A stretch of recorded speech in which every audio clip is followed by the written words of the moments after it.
So we're talking still about the relationship between the mind and the body, and the Buddhist position is that they do affect each other in a reciprocal way. However, between the two, the mind has a more powerful effect, can have a more powerful effect on the body than the reverse. So it's saying that even if your faculties, your sense faculties, may be impaired or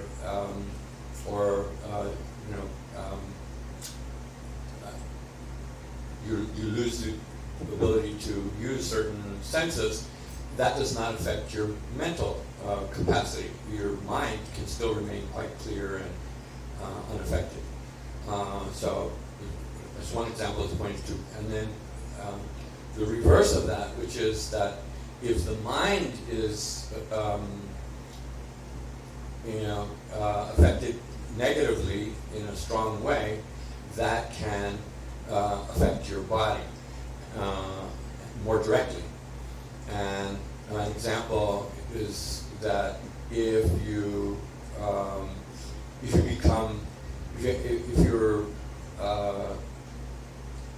caused to experience some kind of very intense fear, and that fear is purely mental in nature, and the mind becomes affected by that fear, and the fact that the mind is affected in such a way that it can then have some impact on your physical being. So the example that's given is that some incident that provokes intense fear in you can have the effect, for instance, on your sense of taste, such that you're not able to enjoy food that otherwise might be tasty, for example, that your sense of taste is altered in such a way that by that mental state of fear. And so that's mentioned in the commentary as an example of how the mind can have a stronger effect on the body than the opposite relationship.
So then the commentary, which I'm not finding my place for, gives a counterexample to that, is saying, well, okay, so that may be true, but are there also not situations where adverse effect on some aspect of your physical being can also have an impact on your mind? And so the example is, suppose that you lost your sight, So if you lose your sense of sight, then you can't see things. And that might cause you to upset your mind, make you unhappy. And so to give a kind of graphic example, if you're a scholar and you can't read scriptures any longer, then that would be something that would be very upsetting to you. So is that not a case where the effect of the body, the adverse effect of the body, has an impact on your mind? Is that not so? So it's saying, doesn't it go both ways? That just as the mind can have a strong impact on the body, can reverse also not be true? That is in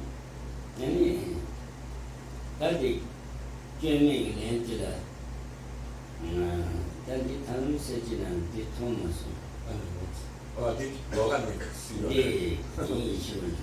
It's another concept, different. That is in Gyumed.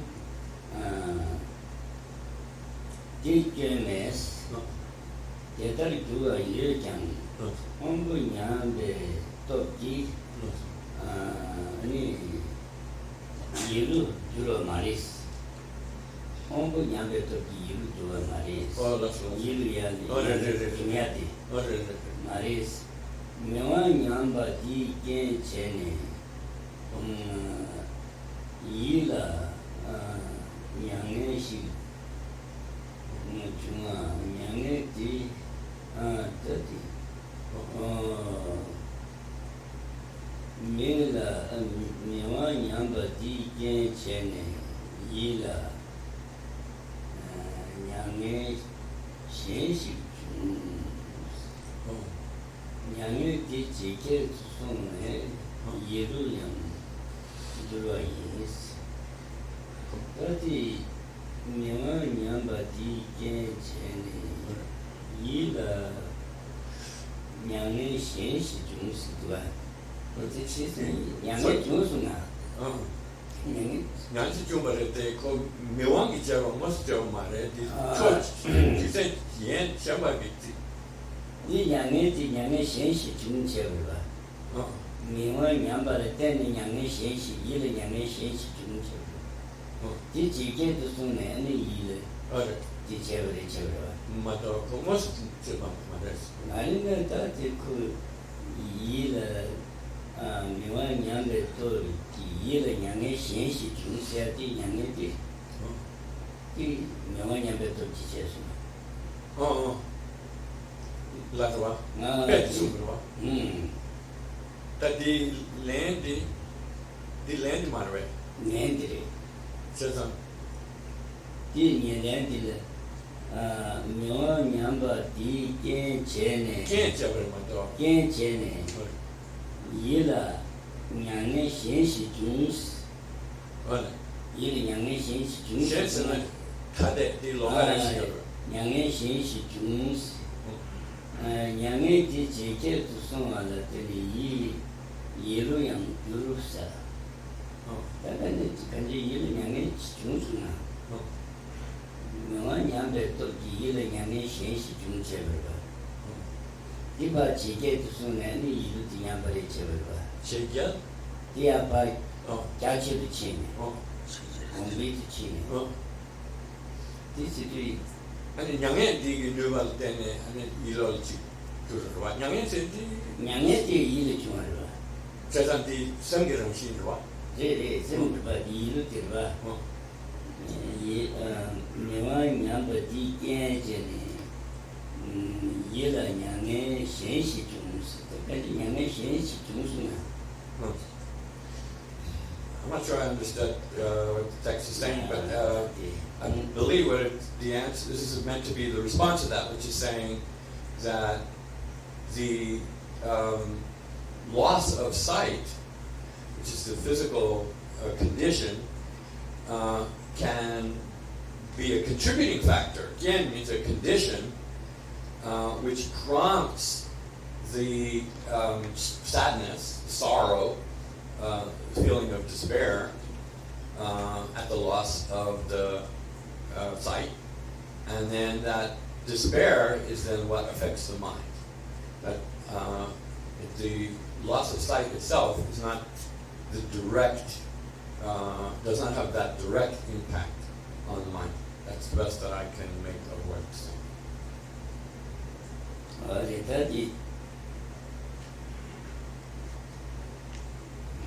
Kala Shingu, Kala Mishimber Chigi, Mishibit Toki, that in the Yerba.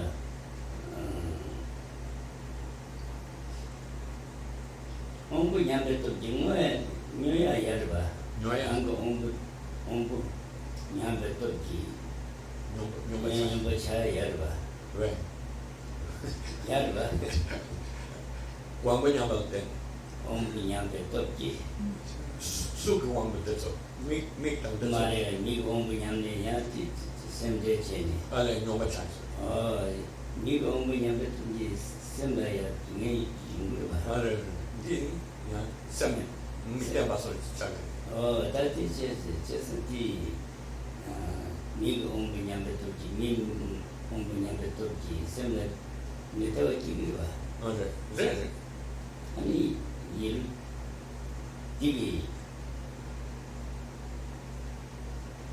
no Niwa Nyambe Niwa Onchi the new Ombo the Nuba Chena, Yina Nuba Chai, Nuba Chiva Yarba. You are And never match. never made. Never match. No. Because the Gyumed is my dog. From what's it? No, to your man. Who's my dinner? Can't say it. Again, right? For Candy. Oh, the one of the Jampa. Candy, no to Yarba. Okay. Lady to get the chicken, you got a room to Yarba. Honest. No, can't say by Yarba, isn't it? I need to But they never managed to go. That's done. Umbu Nana, Umbu Yamna, Yilula, never. My child, Yilula, never tuna, Umbu Yambe, Yan never use it. Yilula Yang tuna, Gitoji, Umbu Yambe is Cheddar.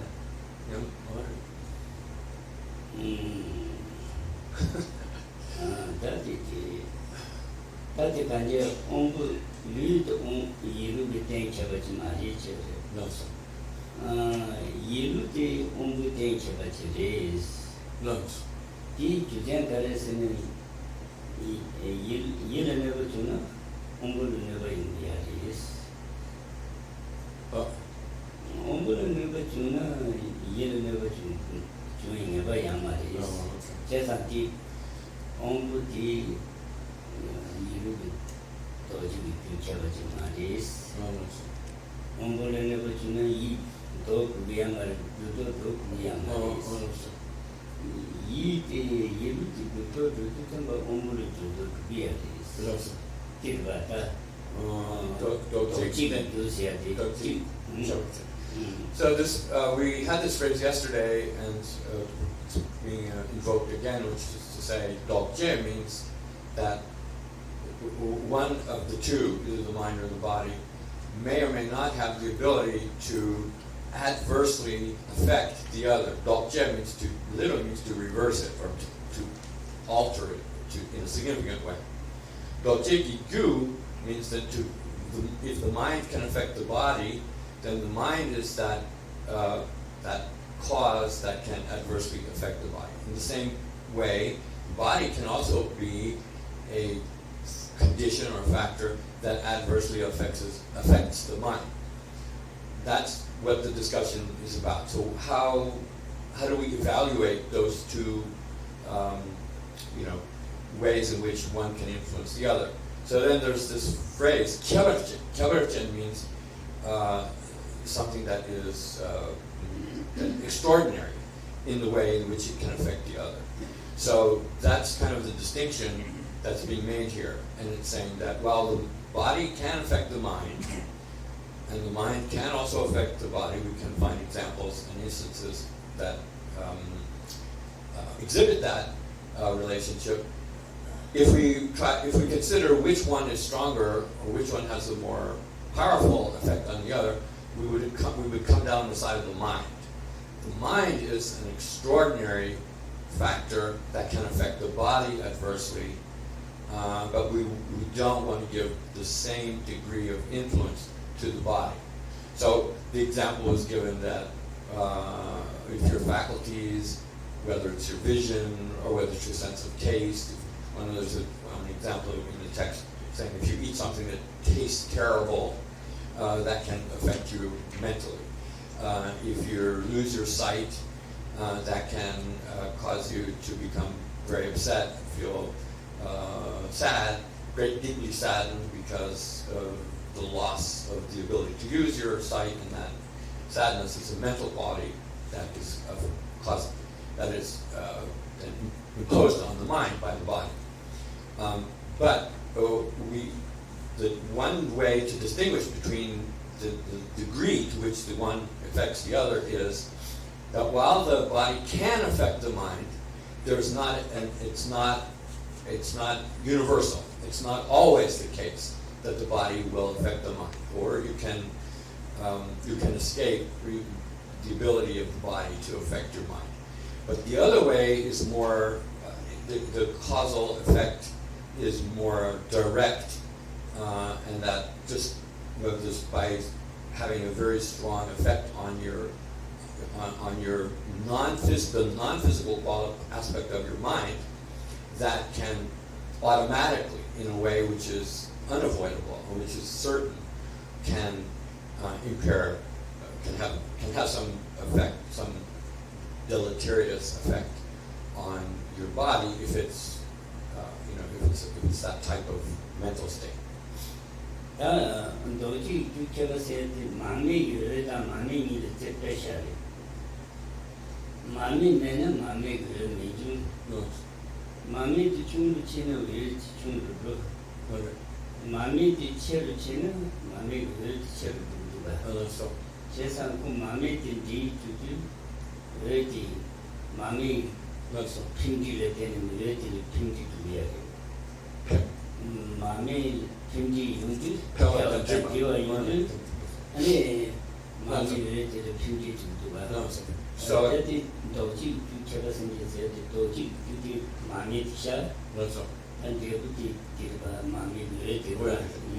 So an example to illustrate the relationship of this extraordinary kind of affective aspect of a cause is the example of a lamp and its light. So the lamp and the light have a very close relationship, with one depending on the other. However, the lamp is the governing factor in relation to what quality its light takes on. So if you add more oil, or if you make a better wick, or the light can become more intense, and the reverse is also true. That if the nature of the lamp is diminished, the capacity of the lamp to produce light is diminished, then the light that it generates will necessarily be diminished. And so in this example, the lamp is that extraordinary type of factor that can influence the thing that it's related to, but the light does not have the same kind of influence on the lamp.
Kasa ka lumbi jure.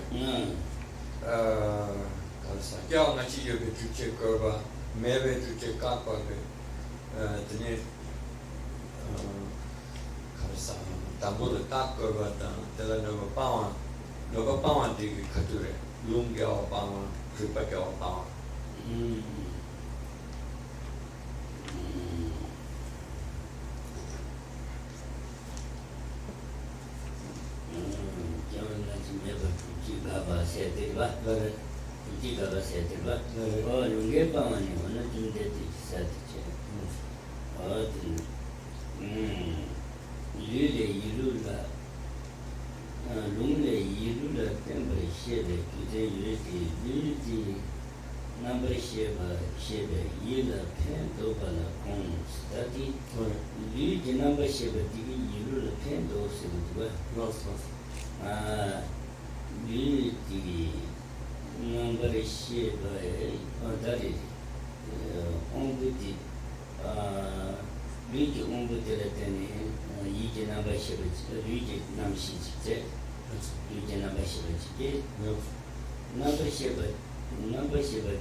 So, it was mentioned earlier that there are certain passages, scriptural passages, in which the Buddha is identified as having described a relationship between the body, a mutual relationship between the body and the mind.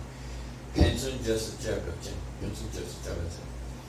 Khensur means mutually. Jesu jeba means that one can affect the other. Each one can affect the other. So that seems to be saying that Buddha was acknowledging the body's effect on the mind. Then the commentary here makes a distinction. So in what sense did the Buddha mean that the body can have effect on the mind? And so the commentary here, it says,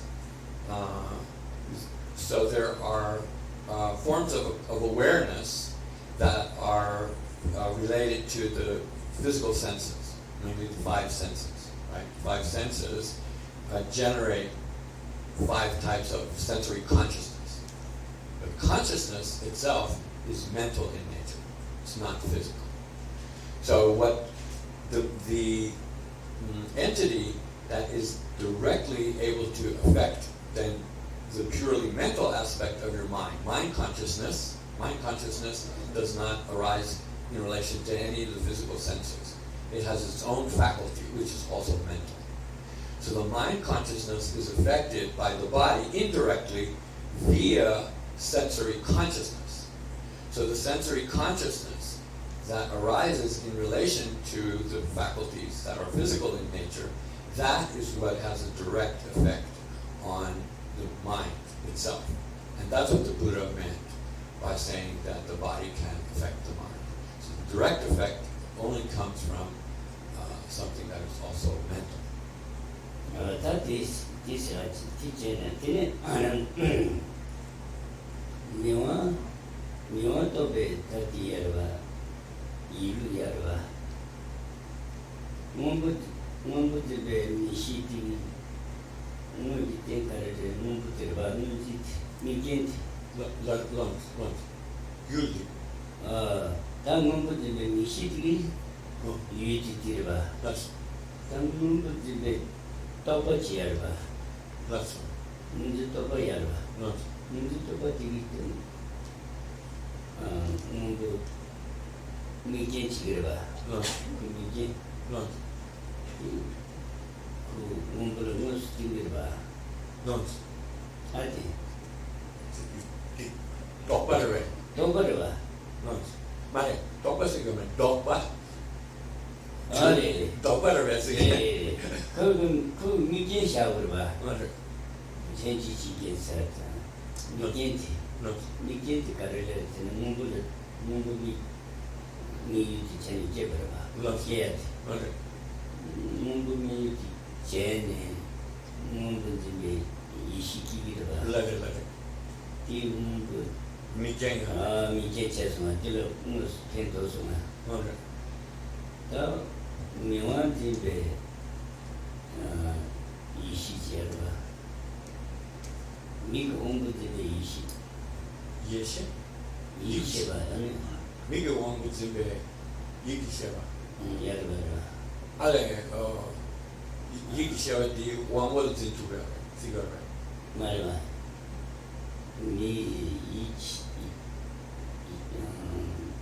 이루지를 봐. 그래. 미국 원부집에 이루지.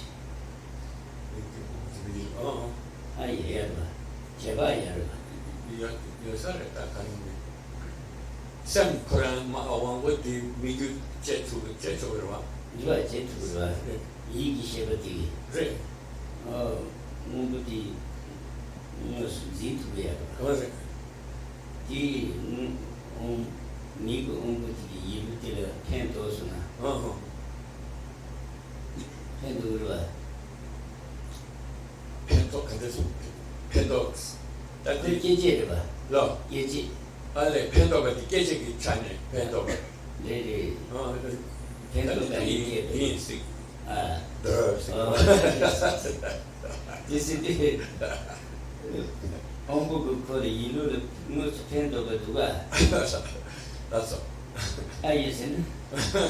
So then now I think we're getting into a debate. So the debate is we're saying that the interpretation of this passage was that the physical faculty is not able to affect the mind directly, right? This is what Gyumed this text seems to be saying. So then Gyumed says, well, consider the following. If you have this eye consciousness perceiving a color, which is an object, then that object is there's a kind of there are four kinds of conditions in Buddhism. Mikin means the condition of being an object for a consciousness. In that sense, a condition. So the color is that kind of condition, Mikin, objective condition for eye consciousness, right? Clearly so. And then following that sensory perception, which is aconceptual, right, just pure data, sensory experience, then that can be followed by a conceptual mind, which becomes aware of the fact that you had that sensory experience, right? And that conceptual awareness is purely mental. That's mind consciousness. It's conceptual. So that mind consciousness, which is conceptual, can also have the color as its object. Can that color, then also not be something that is responsible for the mind consciousness that is contemplating that color, holding it as its object as well, right? So if that's the case, then does that external object not have a direct effect on the mind, the mind consciousness that is grasping it? That's one instance. The second instance is that you have an eye consciousness, right, which is mental, that's holding, the sensory consciousness is holding the color. And that sensory consciousness that holds the color has a physical faculty, which is the inner condition that enables the eye consciousness to arise by perceiving the outer object via that faculty. Following that sensory experience, just as then the mind consciousness, which is conceptual, can apprehend the color as its object, can that mind consciousness not also apprehend the eye faculty and recognize that the eye faculty is an integral element of that sensory experience, and therefore cannot that mind consciousness hold that eye faculty as its object. Both of those are physical things. The color is physical, and the sense faculty is physical. So are not those physical things then able to have an effect on purely purely mental element of our awareness in that sense? So that seems to be going counter to what how this passage, scriptural passage, is interpreted by Gyumed. So just that's being put out for your consideration. That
Sorry, I'm not finding words.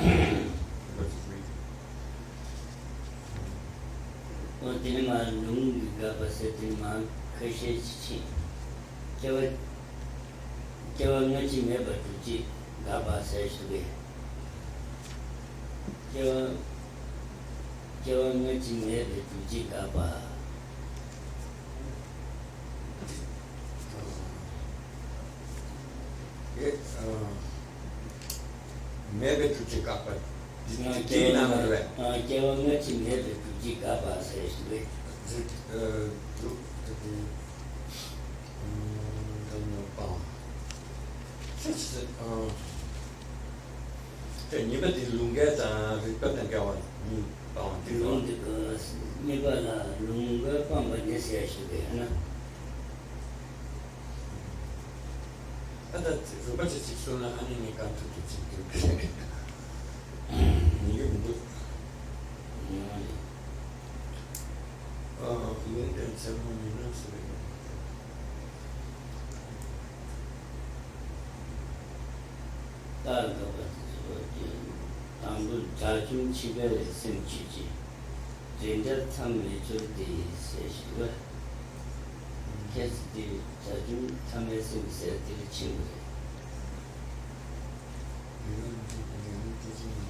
공백 주가 내지나서 탐이 투표가 뒤야만 있어야 지야리 주가 어떻게 교환만 보면 시장 탐에 두고 So, so we're going to say goodbye to this subject and go to another one. So the first main subject, which is covered at length, is that there's no past lives. You can't prove past lives, therefore you can't prove that it's possible to cultivate spiritual qualities over an extensive period of time that covers more than one lifetime.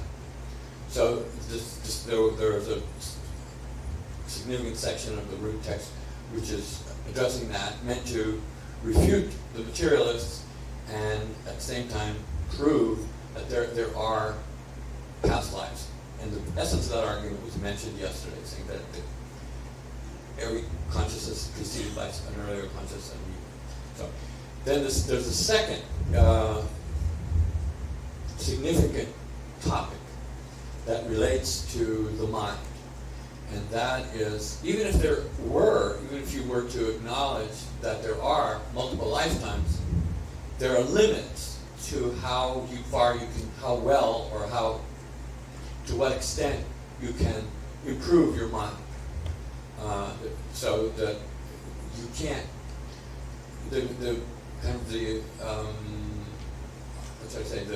implication is you cannot become enlightened because your mind is not capable of becoming enlightened.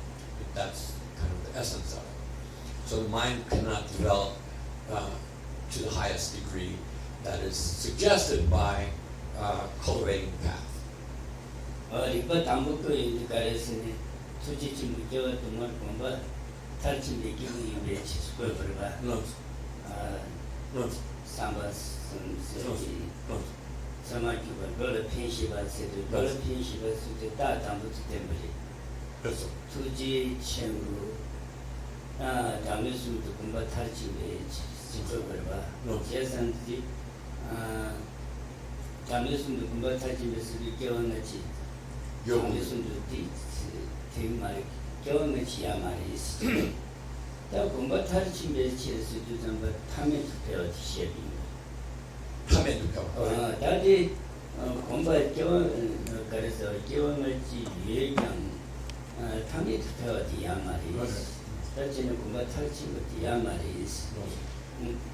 So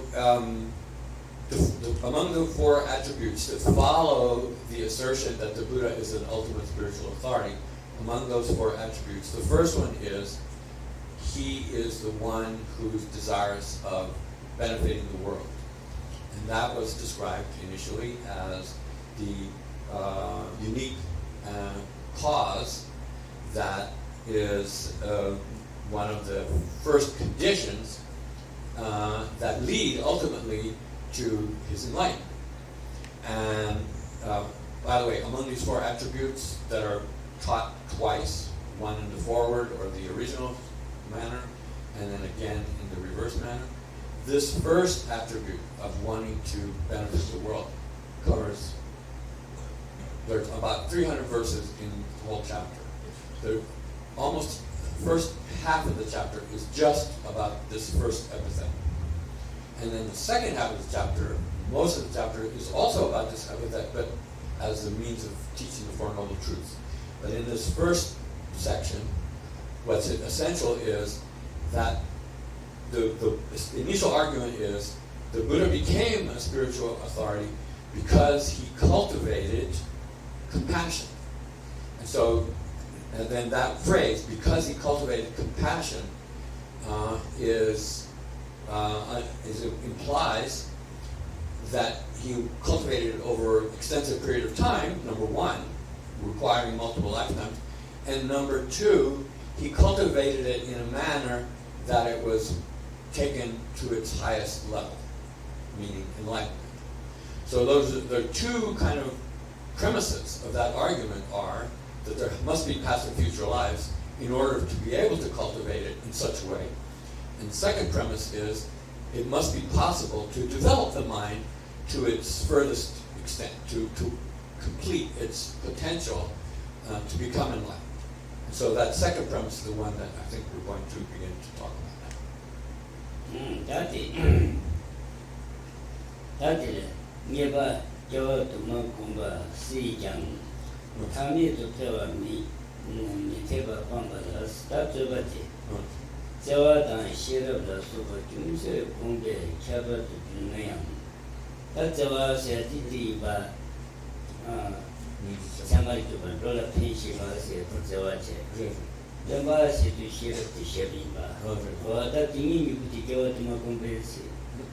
kumbatar chimbe chi celebreba ta tambutera zawa kumbatar chimbe chi even tile tami to beshero kumbatar chimbe jawa tumar jawa tami sundu ane kumbatar chimbe jabi jibi jabi ba o tati jisane tati jawa tang siati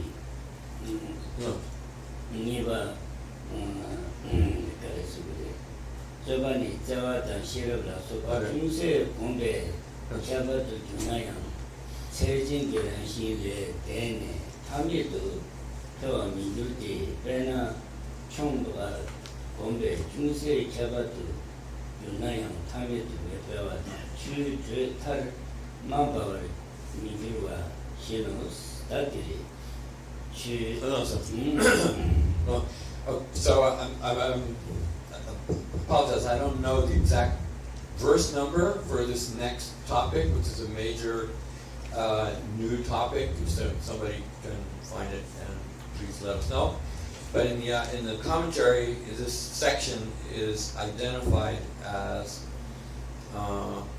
even if it's possible for a person to engage in spiritual practice, repeated spiritual practice over multiple lifetimes, nevertheless, it's not possible to develop one's minds, one's spiritual qualities, to an unlimited degree, to the degree that is exemplified by enlightenment. That the argument is that's not possible. So this part of Dharmakirti's text is meant to overcome that objection. So the first part of it is to introduce this kind of criticism or this argument against the claim that you can become the spiritual authority by cultivating compassion, and not only compassion but also the quality of wisdom. So the argument is described as follows. Sympathy, the word zewa is not the exact word for compassion, but it means compassion. And wisdom, etc., meaning all the other spiritual qualities, you can meditate on them, and they will acknowledge, the opponent is acknowledging that if you meditate on them, even just to some degree, they will increase. You can increase your compassion, you can increase your knowledge, your wisdom, to some degree by practicing, but tsejen means a limit. Tsetandeva means that the mind has only a certain limit to how far it can be developed.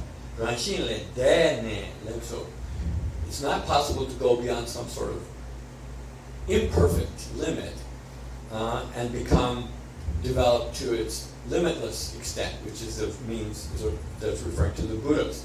That's not possible. That's the argument. And then sort of some examples that are meant to illustrate the limitations upon the mind are similar to the physical attribute that an athlete can train himself or herself to jump farther or to jump higher. That you can train yourself physically and become a better jumper, or can jump farther or higher, but you can't keep doing it and just keep going higher and farther.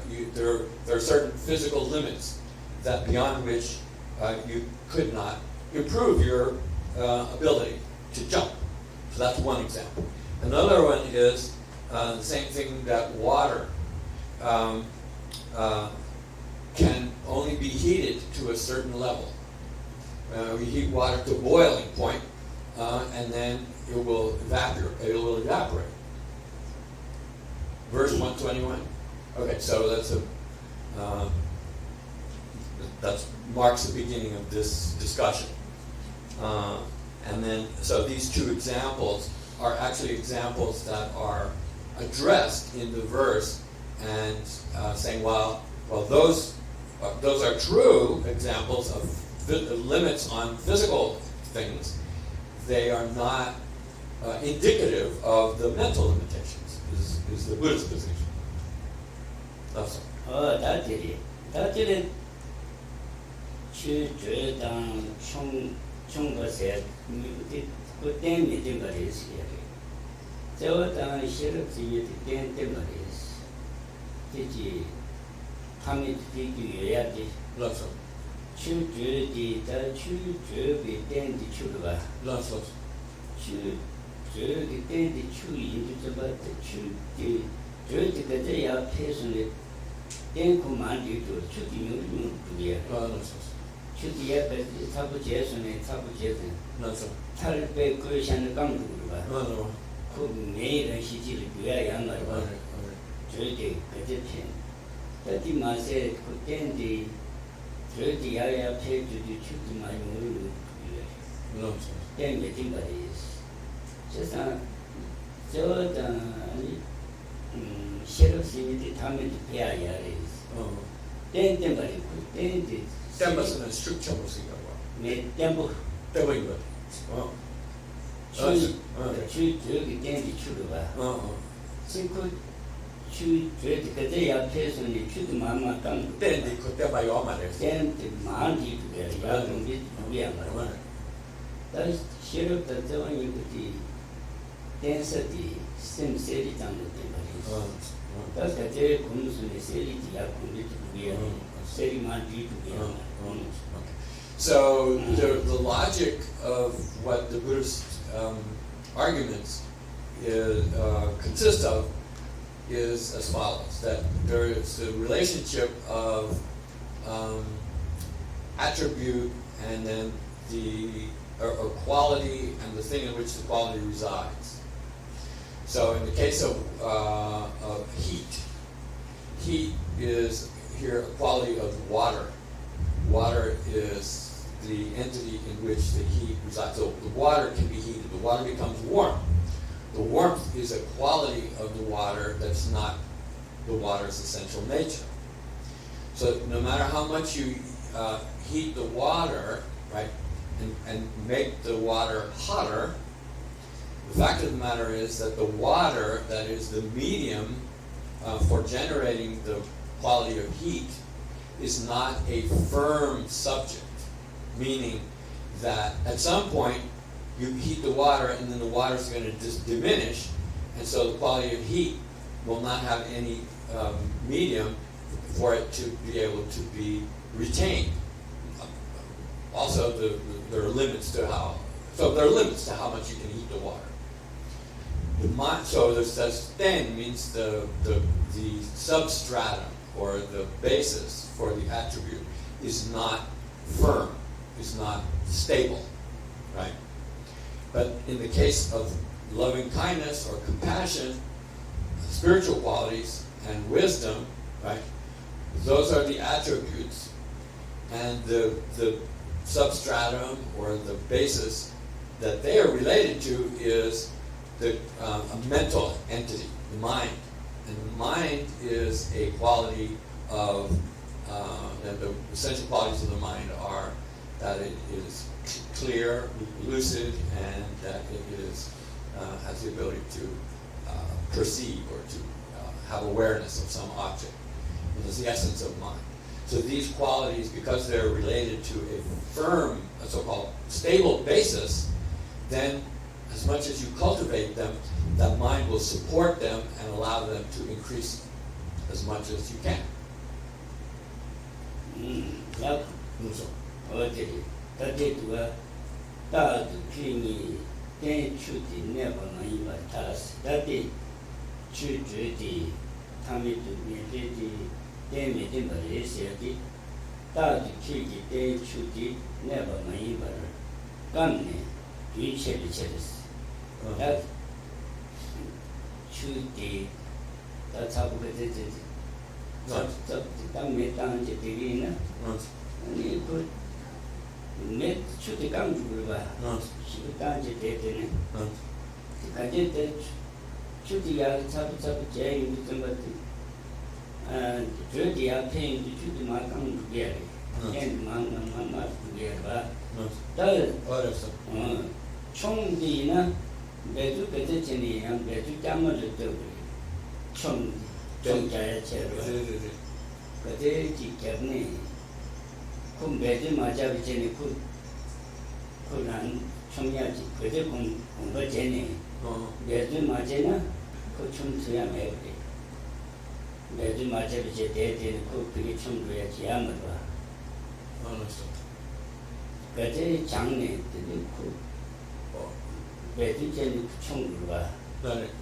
Imagine cook Yamava. Just a tummy to pay and money to get it. Bedu Dama to do her. Bedu Jampa. Jarmana. Jampa. Chum the Virginia young Bedu Dama to do it. But then the same this Hong Kong to the bedroom, my Virginia. So then those two examples of the water being an unstable basis and the ability to jump not having a stable basis are further sort of explained or clarified, saying that, as everybody knows, that if you boil water, the water will eventually disappear. And so the heat will not be able to be sustained or increased beyond a certain limit, means beyond the point at which there's still some water available to retain the heat. Plus the heat itself, it cannot be heated beyond a certain point. So in that case, the water is an unstable basis. In the case of jumping,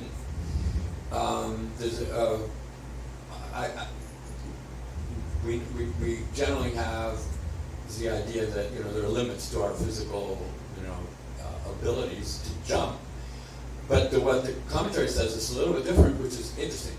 It says that the ability to jump requires you to train and to engage in something continually, right?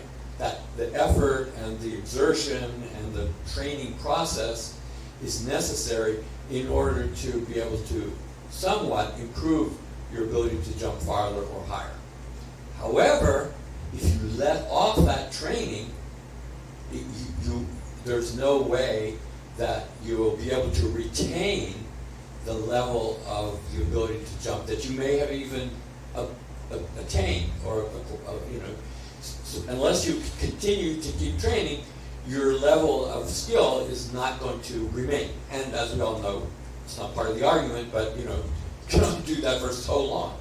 But the point of it is that the ability to jump a certain distance is dependent upon the physical effort that's involved to engage in that action, and if that physical effort is not sustained, the ability to jump that distance will be lost. But that's not the case of the mind. And that's a very interesting kind of notion, which we'll get to. That is same dilemma is, coming to tell the other characters, is the same donuts. There was a share of so choosing, then by Indy, same series on the penny, language, the mama, Gumba, the gate, chairs.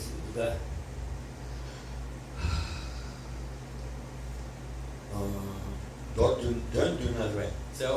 Nivala, Dorten Banis, Javata Shirap, so large of best, choosing, then by Indy.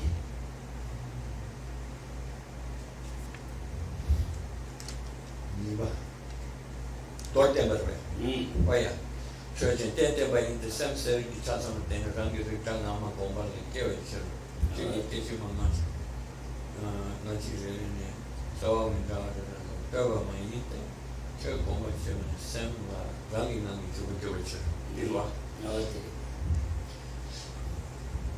So then here is the presentation of how the mind is different, right? So the rejection of the idea that there are any limits to how far you can develop your mind. So this is a brief presentation of what the Buddhist position is about the nature of the mind. It says, qualities such as compassion and wisdom, take them as a subject, right? They have a firm basis. The firm basis means that they are fixed in the mind. The mind is where they reside, right?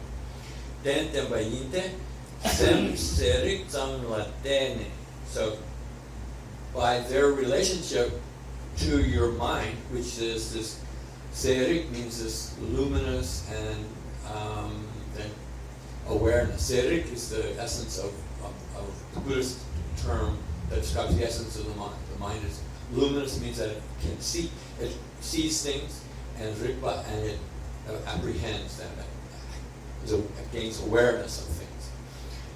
So that quality of the mind is such that it constitutes a firm basis. And how so? When the qualities such as compassion and wisdom are then associated with that entity, that quality of the mind, then as you, so there's a continuum, ringdra nama, ringdra chima. So ringdra means same class of thing. So saying the first quality was great compassion. So we're not born with great compassion, but we have the ability to evoke the essential source of compassion, empathy, and then that quality can be continually cultivated, refined, improved, made more unbiased and expansive and all-inclusive, and then it eventually, by cultivating that first quality, then it is the same quality of that original compassion raised to a higher level. So that's the saying that those kinds of qualities, and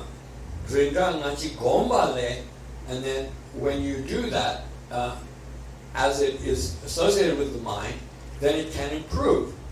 And it says each one of those moments of those qualities, such as compassion or wisdom, you put forth the effort, the mental effort, to generate those qualities. So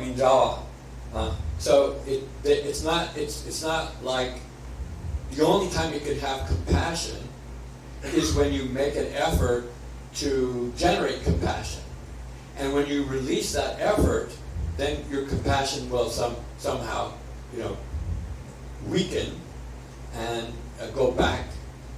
And then if you want to generate compassion, you have to start all over again and create compassion again from the very beginning, and then develop it as much as you possibly can. And then when you stop making that effort, then you lose whatever you gain and it diminishes. It's not like that. It says, as you cultivate those qualities, and whatever level of development that you attain through your effort, that's not lost. And so when you reapply yourself, that whatever quality, whatever good aspect of compassion or wisdom you develop, it will come automatically to whatever level you developed it. And then when you reapply your effort, you will be able to take it higher from that point.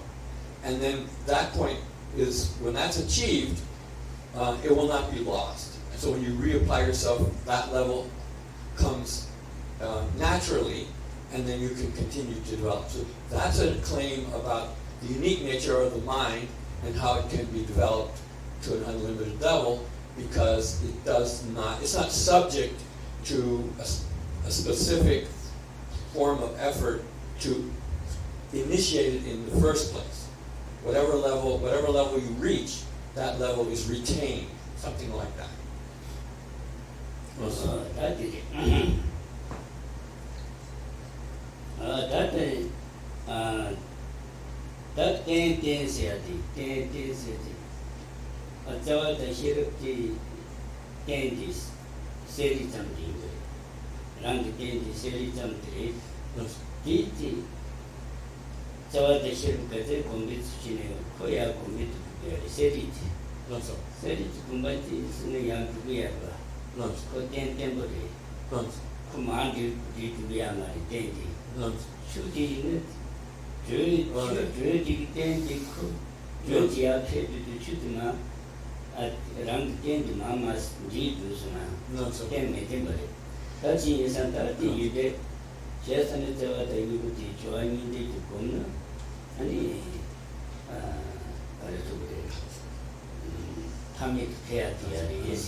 Another point is that the basis, or in which those qualities adhere, is something that it too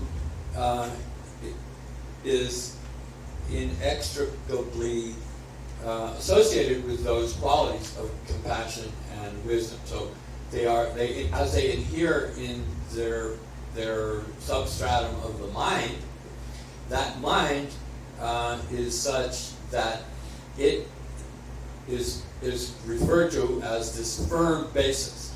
Firm basis meaning that it's not subject to diminishment if and when you leave off your effort. Or it's not subject to diminishment in the way water is when you heat it, it starts to evaporate. You retain the essential quality of the mind as those attributes, spiritual attributes, are being cultivated, and so you can do so until you perfect your mind, and the mind will enable you. It has that capacity to be developed to that limitless extent.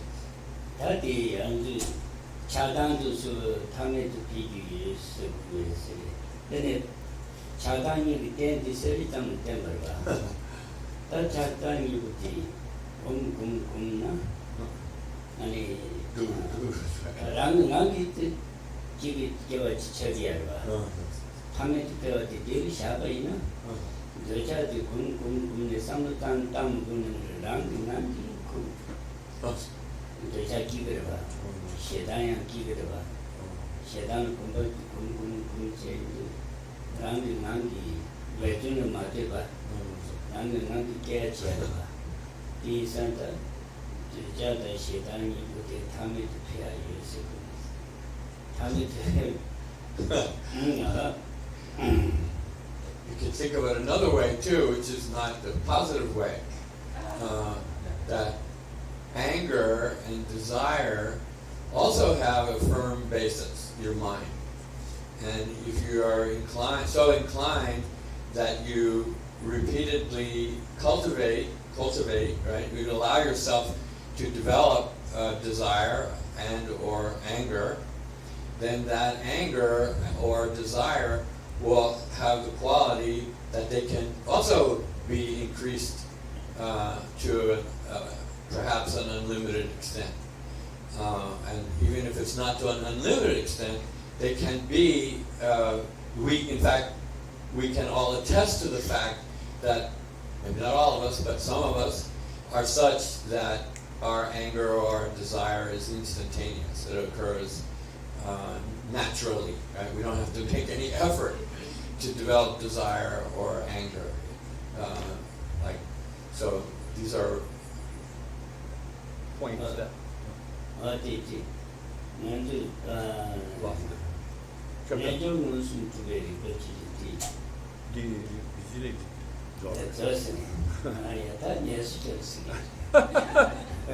말해.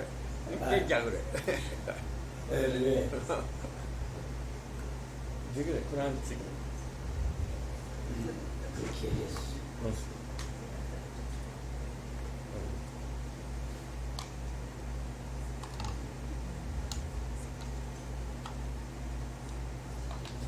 땡땡 봐 말해. 땡땡 거 말이야. Oh yeah. Okay, good. 다디지. 제가 다 주자의 시간이 우리 댄세 그가 땡땡 말이 그 주자의 시간이 우리 가제핑에 그 땡도 주는 세리티 페이크웨어. Nice. 내좀 무슨 주베리 같은 가래. 배주장은 무슨 배주장만을 매대가 생기치 이미지. 배는 되자신스 지열바. 무슨 가르쳐 그래? 내좀 무슨 주베리 같이 하래. 내좀 무슨 주베리 다미도 배. 네. 로치지. 언제도 나 세난 중로 인데. 세는 주는 때? 무슨 배주장만을 매대가 생기치 이미지. 사치세를 배는 되자신스. 무슨. 여자들이 공부하는 거야. 공부할 때는 여자들이 배주는 마주가 무슨 연결해. 배주는 마주가 기계야. 알았어.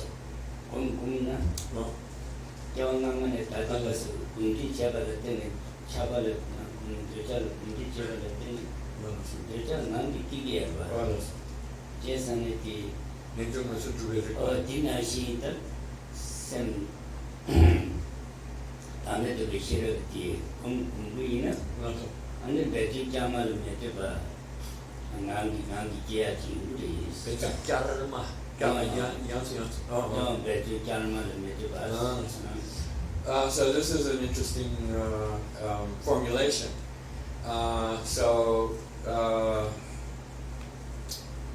There are two kinds of knowledge: direct perception and inference. And normally, when we think of direct perception, we talk about sense perception. Sense perception is a kind of obvious example of direct perception. There's also direct perception that is the yogi's direct perception, which is the best form of direct yogic perception is the transcendent realization, direct realization of selflessness, for example. The direct realization of selflessness in a state of one-pointed meditation in such a way that it's not mediated by any kind of conceptual image, and you perceive the object directly, then that's called a direct yogic perception. So that if that's achieved, you would become an Arya. That's the defining quality of attaining the status of an Arya. So this argument is there is such a thing as direct yogic perception, the direct perception of a yogic awareness, of direct realization. Why? Because it's possible for the mind to perceive that kind of object, selflessness, in a serikingor society munsumgi kichore. Serikingor kes kichore. Nejo munsum se nejo munsum yuares karesana. 야 담에 또 별로 지하르바 Lare serikingor. 담에 지지수지 또 별로 지하르바 Lare 이 공나 an serikingor sa. 내조 무슨 뭐지 Lare 알레스나 이 lare kasa betu karma lama to. 다디 데드가 다디는 많지 So when you're meditating on emptiness, to meditate on emptiness properly, you have to have the correct inferential understanding of emptiness, right? And then that inferential knowledge of emptiness is conceptual mind, right? You have to develop one point of concentration with that as your object. And then you have to cultivate that wisdom, vipassana, in relation to that. And the question is, well, is it possible to raise that conceptual understanding of emptiness into a direct realization? And so the argument is that you have to cultivate that conceptual understanding of emptiness in such a way that you're improving the nature of your awareness of it, your wisdom of it. However, you're saying, the argument is, if you do that, you can develop that conceptual understanding to the level at which it becomes a direct realization. Once it becomes a direct realization, then there's this phrase of repeated practice is necessary, right, in order to improve that realization. So I'm saying, as you improve that awareness, at some point, you can develop a form of direct realization which does not require you to rely upon some repeated practice in order to bring it there, because you've engaged in this process of spiritual development. So that, and then so the argument is like that. It's similar to what we're talking about here, and then it says, uses as an example, as a sort of concordant example. Take, for example, desire. So desire is something that we don't have to make any effort for us to manifest it in a direct way. And that's evidenced by the fact that we have cultivated, so to speak, that quality in the past. So, therefore, it serves as a useful or valid example to say that it's possible to reach the point at which your understanding of subjects such as emptiness can rise to the level of a direct yogic insight. And that seems to be the point. Oh, yeah. That's it. Then, Joanne Lindy, Comber Javale, Ranking Nandi Jude, Zere Danije Jude, Taju de Yuda, Chaudedan, Chaujan, Chabata, Miduba Kumbala, Yi Lopti, Lonandi, Juma Tunisha, Jessa, Tajumbala Chaude Lok Nandi. Chabajan, Chaban, Lok Nandi. Chabajan, Chabajan, Chabatan, Miduba Kumbala, Yi Loti, Nani, Lonagi, Yilus, Yilungan, Miduba Kumbet, Search Damje, Gilvich, Chabakum, Miduba Kumbet, Nonsense. Miduba Kumbet, Ni Rani Karasu, Search Damje, Gilvich, Senat Chambers. Senat Chubia. Lesson. That the Chaba Janda, Chaba Janda, Ni Chaba Nandi Kiku to us. Mituba Conget Gilia, Mituba did Chita Loba Ila Chibatin Chubicha. Lobe Dignities here. You know. Lobari, such a thing they give each other the younger one. They come Kumbala in such a give now come the things keep here. Never send a chinky, dignity here. Never send a chinky. Never send a chicken. Younger was saying, just a several now, yeah, just a dignity. Joanne Digi. Comber Jabale, Rangi Nambi Jude, Zere Tangi Jude. That is Nangi Rangi, 30 Tami to pay 30. 가르치는데 랑기 랑기 개발을 제. 아니 제 당이 주주지 자준데 줄라 차대당 맞어. 차전라 차바당 미두가 공부라 이 일로 랑기 개발체 일로 빨리 맞어. 생이지 로베팅이지 시가 맞어. 디 랑기 좀 통일체 저는 당부 순제 전쟁이 I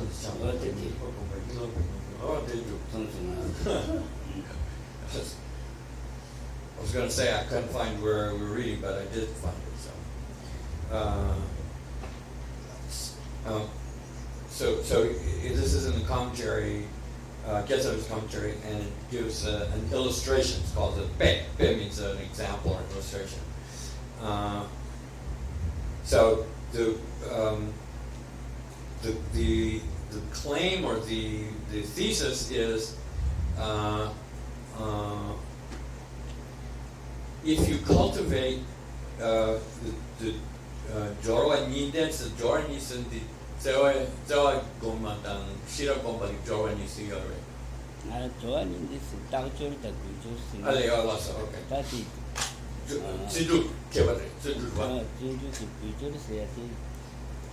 이 공부를 이 그거 Gujarat, Dajor.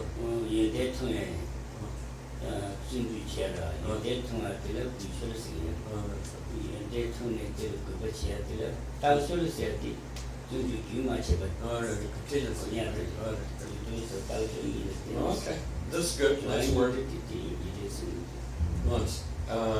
So it's, this is the phrase says Jorwa Ninden. Jorwa Ninden means Jorwa means a kind of in this case effort. So there's two kinds of efforts. There is it says that's right. 그때는 따오주를 쓰지만 저한테 규모 제법 공부를 나와지 지지 인지시고 좀 근데 나와지 지지 마음도 제시하시는 아니 야야 말이야 야 나와지 지금 야티 마음도 제는 그 유튜브에 공부해 봐 그 제수나 아니 랑은 하기 개버지 왜 그랬습니다 Dajor, Gujo, Dajor.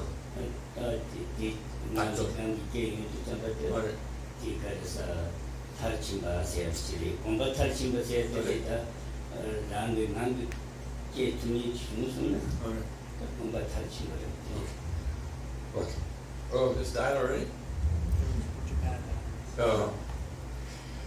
So it uses this Jorwa Nidan Deva means two kinds of effort, two kinds of appliances. And these are maybe not familiar to all of you, but is often this expression comes in the literature. So there's two kinds of efforts. Takjor means a continuous effort. Gujor, I believe, Gu generally means respectful or look, your day point. So you don't normally think of well, maybe you do in a certain way. Think of the meditation that you're engaging in as something that you respect. I'm not sure if that's a typical way of thinking of the word respect, but what it means is that you have a high regard. You have a high regard for something that you want to practice. That high regard will be a motivating influence. And so there's an element of effort, which is a spiritual quality, which arises from that sense of value that you place on the practice. So that if you think of it as being extremely valuable, then that will be enough to make you apply yourself. So that's one aspect of effort. The second aspect of effort is one of continuous application. So the valuing the practice and practicing it continually are the two essential elements of application that are elements of effort. So it says, if you do that, then that's how you will be able to cultivate qualities such as compassion and wisdom, and cultivate them successfully to the point where you can develop higher levels of the path instead of not developing to a higher level of the path. So you need those two kinds of efforts of saying that. And it says, and so the key phrase that's being used is Ranging Andi Jupa. Ranging Andi Jupa means you want to develop those qualities to the point where they occur naturally, right? And so it says, if you practice those two kinds of application, those two kinds of effort, then you will be able to develop a form of compassion which does occur naturally. This is the claim, right? So you can develop a natural compassion. And it says, it is as natural as, and then here are the examples, as natural as the detachment that is in the mind of an arhat. So an arhat cultivates detachment to the point where he or she has eliminated any desire at all, and then retains that level of detachment, of true detachment. By the same token, the person who is the opposite of an arhat, the person who is vulnerable to desire and feeds that desire and cultivates that desire continually in a similar sort of way, right? The two kinds of negative kinds of effort, doing it continually and doing it gladly or without any sense of remorse, then that person's desire will be like that. It will be natural. It will occur without effort. Right? And same way, then another example is the opposite of attachment. One of the main antidotes, a temporary antidote, a legitimate antidote to attachment is a form of practice that's called meditating on unattractiveness.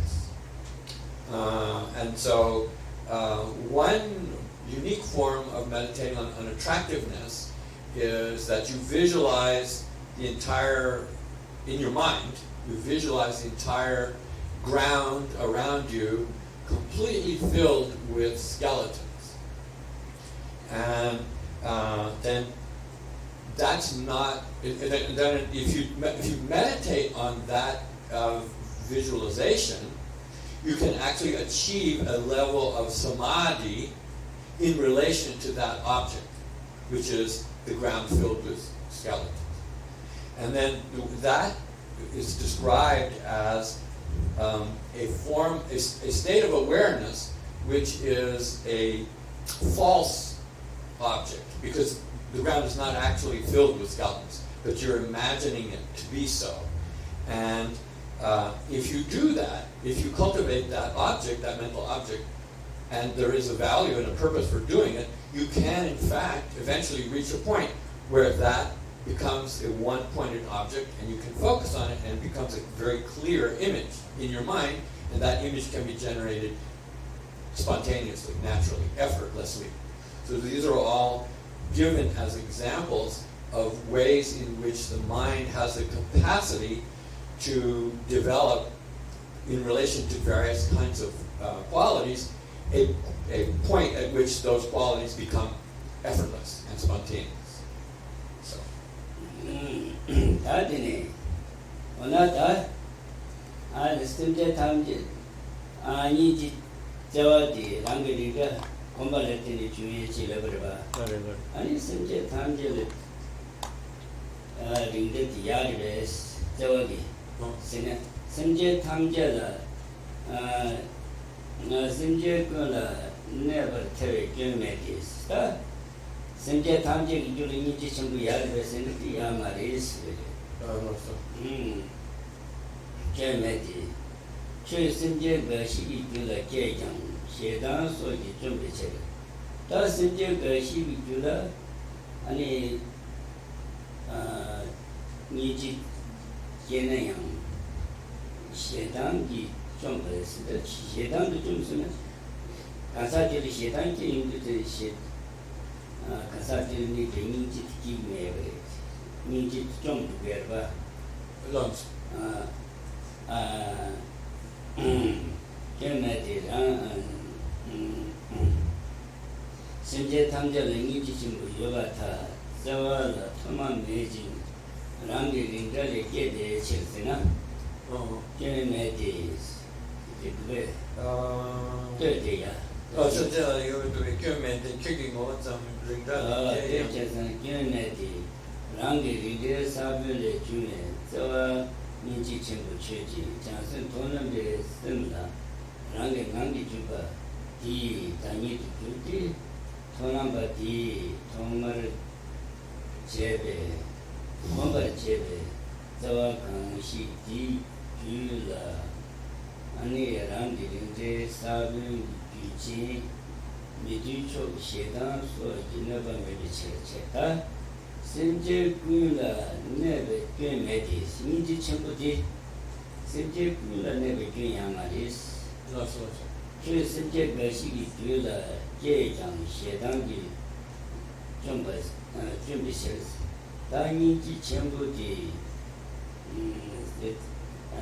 Ninji Chambudi Sigurba Ninji Chambudi Sinja Gashi Guri Jam Ani Shedan to Jumbi Ninji Yagata Shedan to Jumba Sigurba Tambu Ninji Chambuke Lost. Tambu Jambi with some Jane Randu Ichi Samba Jane 자주선 냠바야르바 Randy 삼바케네 자주선 냠바야르바 자주선 냠바야르바 자주선 계산네 민지 첨부케네 자주 민지 첨부 냠바야르바 이가레스 냠지디 셰당 로티케스예 셰당케네 아니 너바 그래서 셰당도 준비체를 심지어 개발라 게베 랑기 녀라 미네 내가 재능량 받니 저다 심지어 개발라 아니 저와지 개발야리스 랑기 녀라 미네 내가 재능도 저와지 개발야리스 스티니지 친구 말이스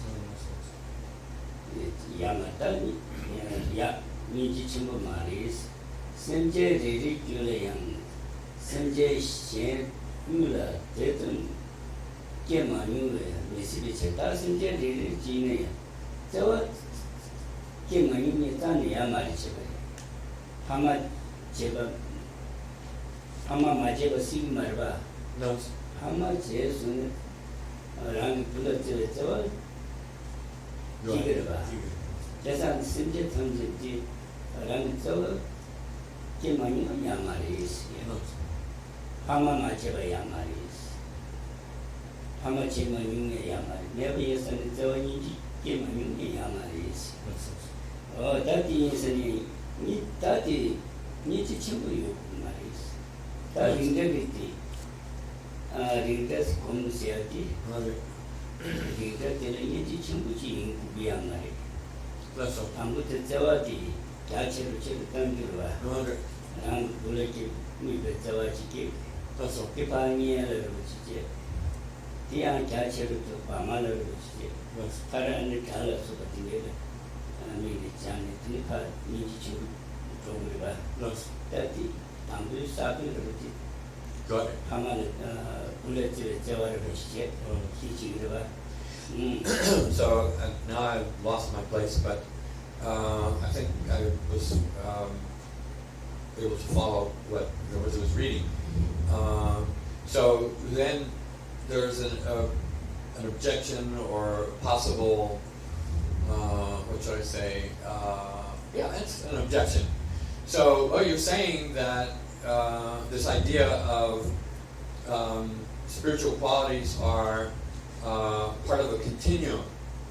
In order to develop them, you have to cultivate repeatedly some more basic form of a spiritual quality, and then by applying yourself to it, you can gradually improve it, and eventually, the claim is, you can perfect it, right?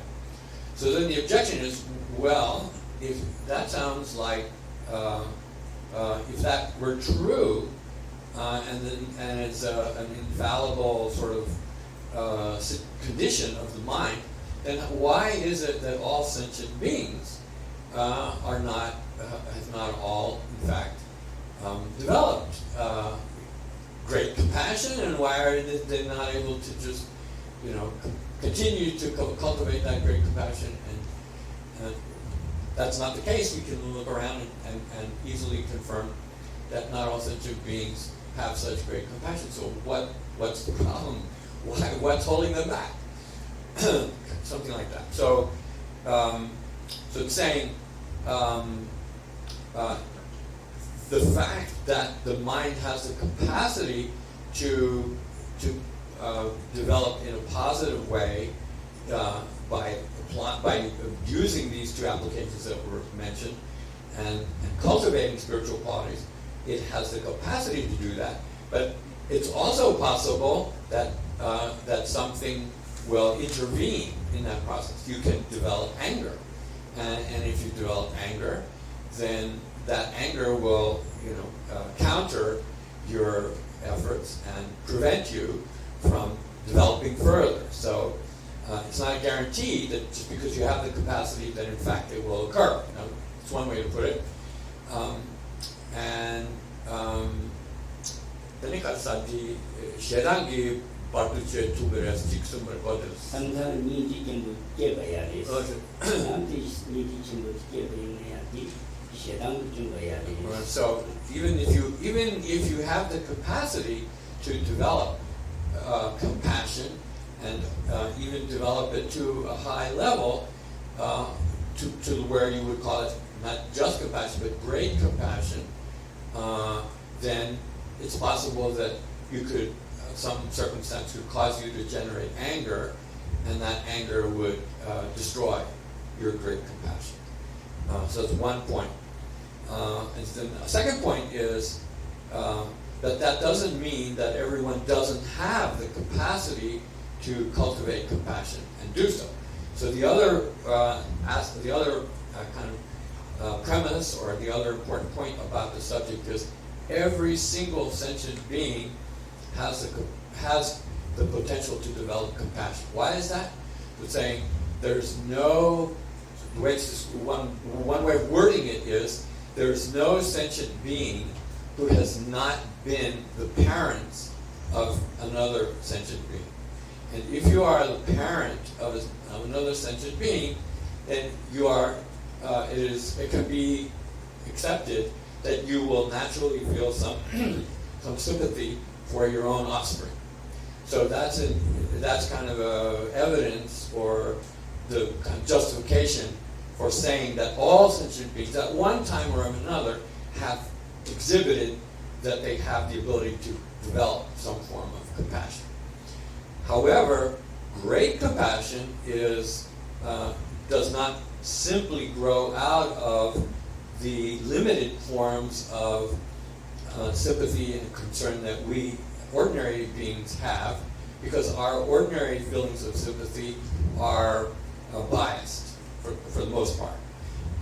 And we only are able to naturally, right? So this idea of having a natural sympathy that comes effortlessly, we only are able to cultivate that or develop that towards, those groups of beings that we find to our liking, that we prefer, that we feel some kinship with.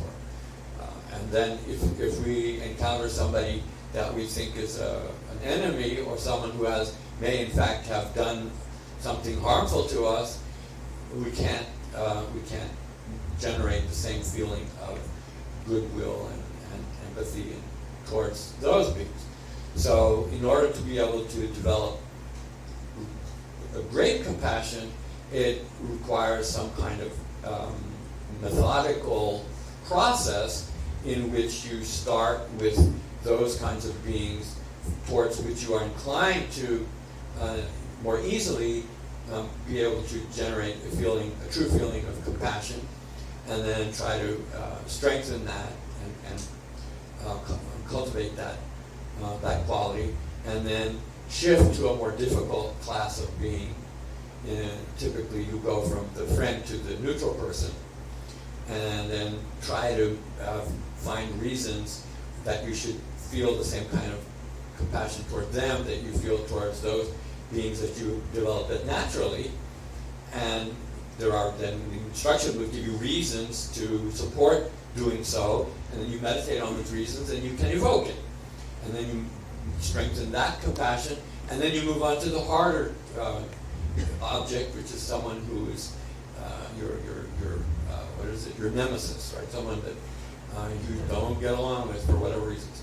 And then you have to try to overcome that feeling of antipathy towards someone that has done you wrong, or that you perceive in that manner, or you judge in that negative way.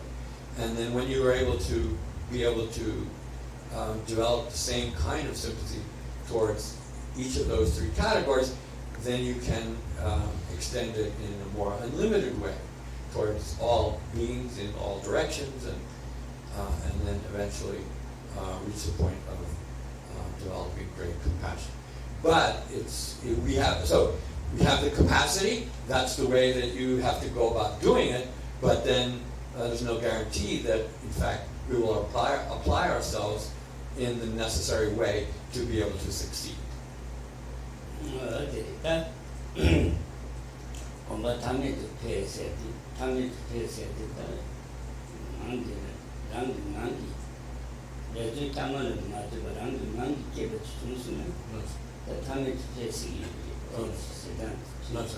So the key phrase or the key measure for what it means to develop it to its limitless capacity is to develop it to the point where it occurs, these positive qualities, compassion in particular we're talking about, where it will occur, instantly, naturally, in its strongest form.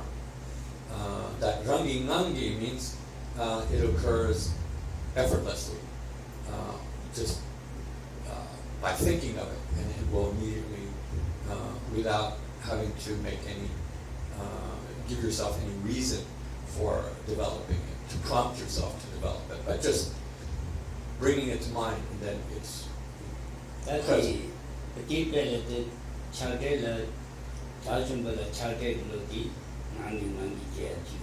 present.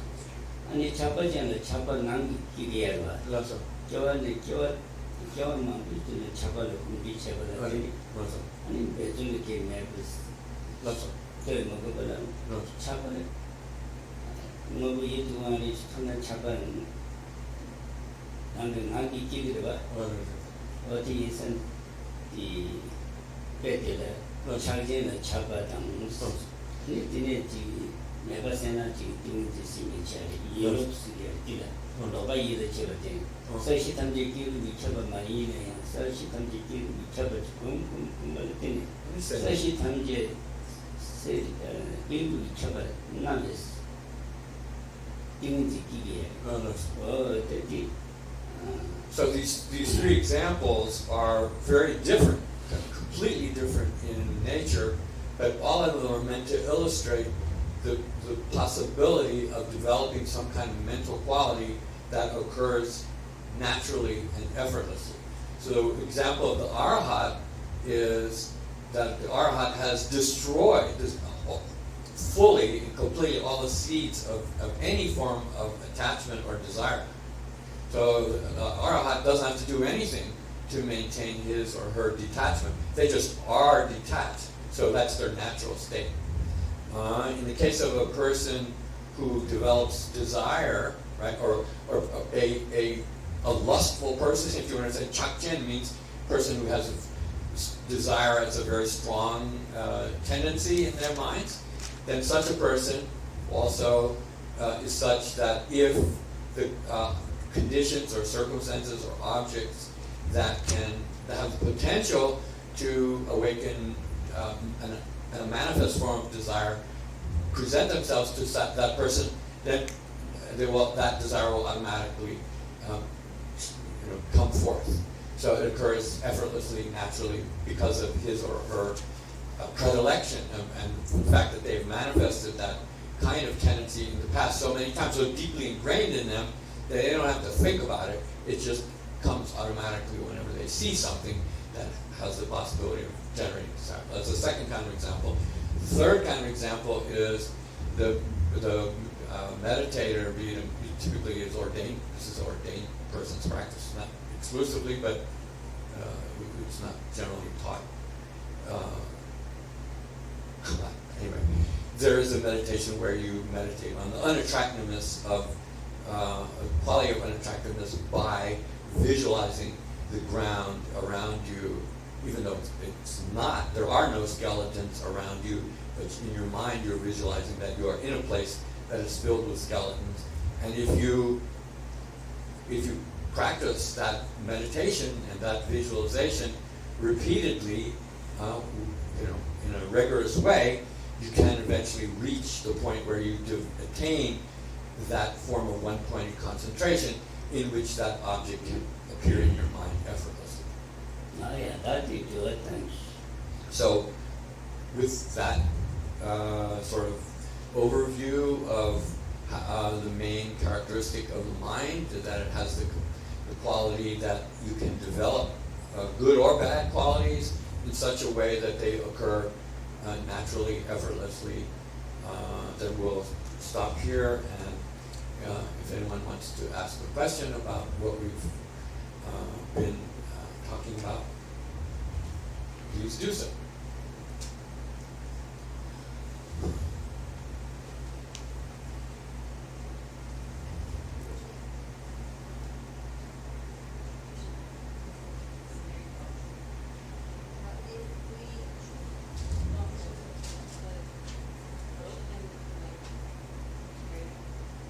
If we put effort to cultivate compassion, say, or wisdom, then we get dementia when we get older. Does it get lost? The wisdom, you say? Yeah, the wisdom of compassion that we cultivate. Oh. Then we got dementia, and they happen. Would we lose it? Oh yeah. Then kalsa tingsan the mi kengo de so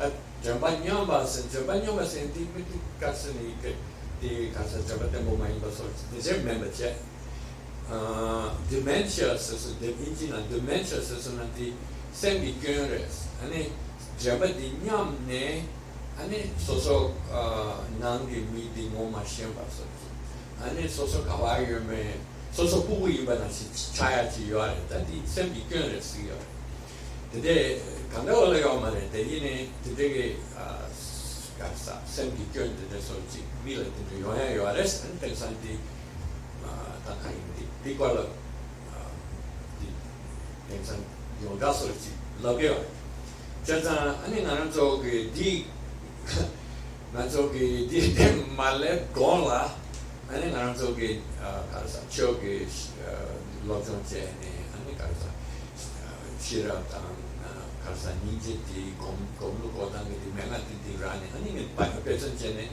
ane kari ne thala tensong ke shira sorti ke thoba sorti ane ninje to ke thoba sorti ale to si yende jumba ke cha shawa ina ane naranzo yang di ya lor chen ane naranzo sen ke de chasona tang naranzo ngema Lobsang kasa pesan che ne nyamin che ne 도저 닝제 시럽디 토바디기 연된데서 라리가르베스 냠주게가르베스 디카르스나카 다스기 견들라 아니 나민 마저바이나 아니 카리네 칼사 당메비 던데 로라 아니 카와샤투 베레싱소 디데기 레소나 소소 연된게마 잠바디 라베 디데 시기르 베스 Lora pati lalu ya, untuk mayam itu tambah di mama itu ni nama siapa yang ini toba apa tu yang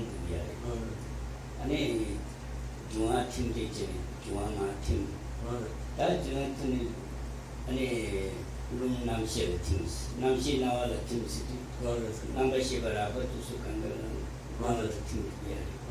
Ini macam tu biar je, ngal kombe ni berjit, ini tinggal. Long itu ada kau nyam biar. Jadi jual tu, cumi betul di sini cina.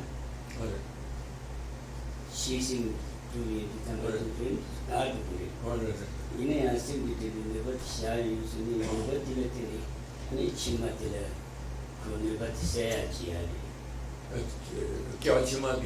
내가 세야 돼. 이 냠야지다 지지지. 그래. 그 양도 치료는 양도가 마지막에 공부지 매점바르는데 매점바스야지 매점바스야지 니가서 그래 사출을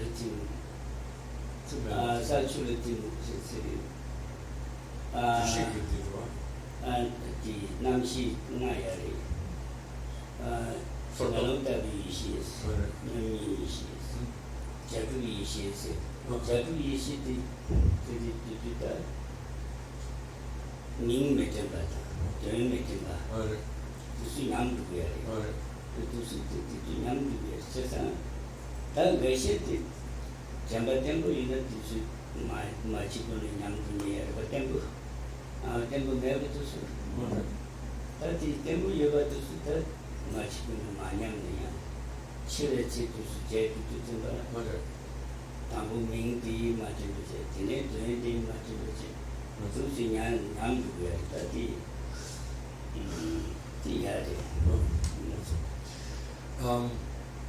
So we have to think of the mind as having different degrees of coarseness and subtlety. So our ordinary conscious states in our everyday activities is when the rougher minds are most active, right? We're relying on our senses, and our conceptual thoughts are a big part of how we live our lives. Nevertheless, there are deeper levels of consciousness where those more rough elements are not active, right? So in the explanations about the process of dying, for instance, it's by the power of karma that our rougher minds cease functioning, and as they become inactive, then what remains are kind of the more deep underlying levels of awareness, as the winds are dissolving, right? So then that's illustrative of the sort of complexity of the overall, mental, makeup that we have. Those qualities, spiritual qualities, however, are not meant to be associated with that rougher layer of our thinking, right? So those can be impaired, or they can actually begin to cease functioning, for instance, at the end of our life. And that doesn't do anything to, diminish or harm some spiritual qualities that we may have cultivated during our lifetime. Then the example you gave of dementia is, that's that only occurs for certain people. Not everybody suffers. They can live their life without experiencing dementia at all. So some people do. So those people that do, there's something about their, whatever their makeup that causes them to have their faculties be impaired. They cannot think clearly. They can't remember things. But again, that's at the level of sort of ordinary consciousness. Daddy, only abuja teniti chavala teniti ombo lo jeni ya jamba tembo ya tini ba. That is teniti chavala tini ngudi. Ji teniti ya only abuja usuna. Jamba tembo ya. No. That is maybe na that jamba tembo ya ti kundi mache bache. Gomji Manchu. Assembly number of the children, one get to assembly number the children to be a assembly number the city can get to be a Day to wear. G to wear. Toto Jim G to be a Kato Java. No. Assembly number the can do state, one can in the assembly number the Jim Kala, net real, Chigerva. This people come to the Bachim United because simply become the Chile Jim. Jesus Jim is a that is only a Bachana, simply Temple United.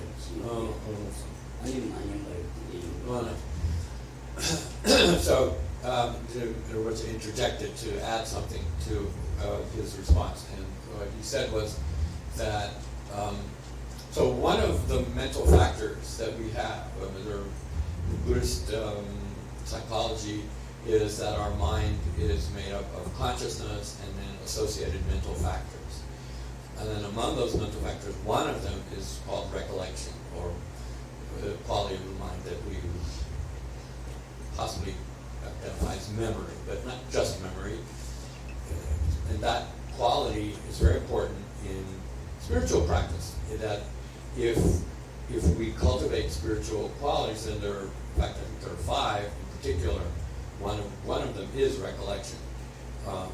Recollection, you'll be able to retain your understanding and awareness of some specific object that you're meditating on, how to experience it, for instance. So another one of those 5 is we all have the capacity to develop one-pointed samadhi. Samadhi is a mental factor. And even if we've never achieved what we call samadhi, we have that mental factor, which is the quality out of which samadhi can be cultivated. That's called samadhi. So it's the capacity of the mind to stay focused. If we practice, we can increase that potential and then actually be focused. So Rinpoche is saying, to the extent that you're able to develop samadhi, then your recollection will also be strengthened. So there is the ability through your spiritual training or through your mental exercises to be able to cultivate mental qualities like that, which will, in fact, I believe what he was suggesting was, which would be helpful to, keep off those kinds of later, mental, deficiencies that people get in old age.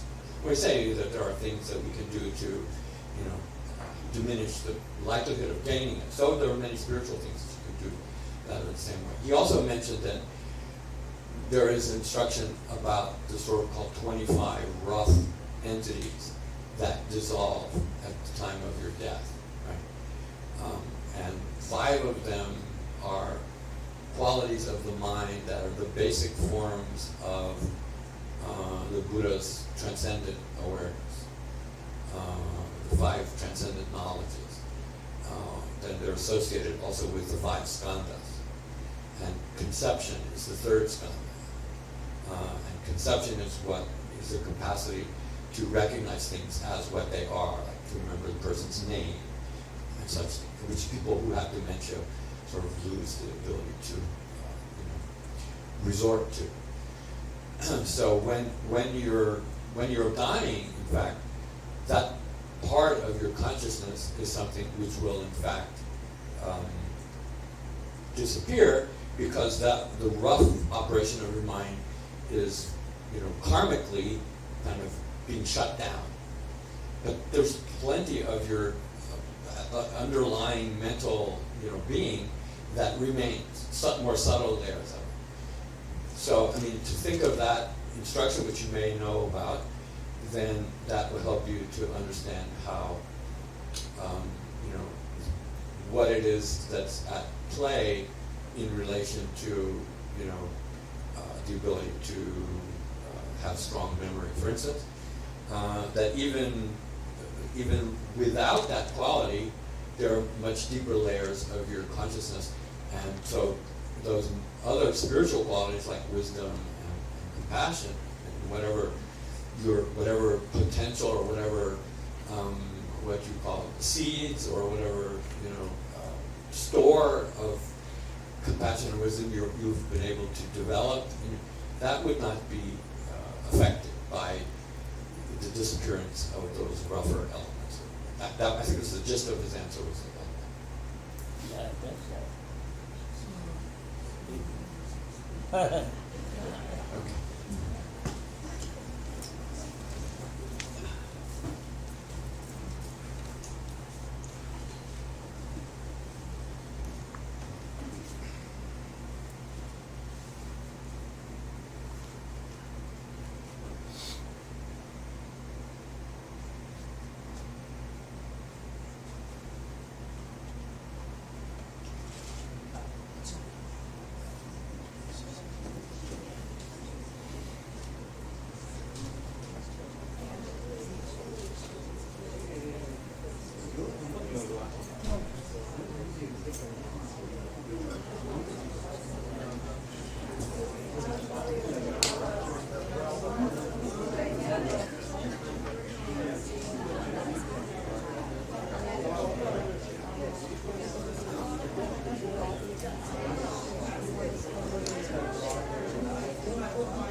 Shake take it away.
Before they put there.